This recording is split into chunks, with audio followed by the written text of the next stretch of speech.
பெண்ணுக்கும் பட்டுக்கும் தான் எத்தனை ஒற்றுமை. ஒன்னா ரெண்டா சொல்லிக்கிட்டே போகலாம்.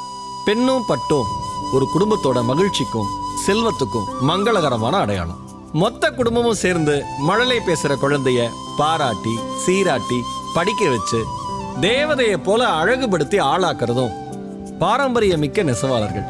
பட்டுப்புழுவோட கூட்டுல இருந்து நூல் எடுத்து பாவு கோர்த்து வண்ணம் சேர்த்து ஜரிகையை இணைச்சு கைராசி மிக்க பட்டுப்புடவையை உருவாக்குறதும் இயற்கையோட அதிசயம் இல்லாம வேற என்ன? எது அழகு? பெண்ணுக்கு பட்டழகா இல்ல பட்டுக்கு பெண்ணழகா? சொல்ல முடியுமா என்ன?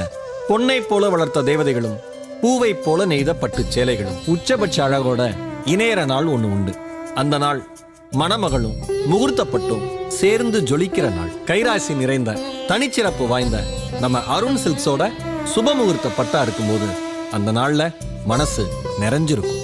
அதை அணிஞ்சிருக்கிற பெண்ணோட வாழ்க்கையும் மங்களகரமா இருக்கும். Arun silks and readymades, junction road, Virudhachalam.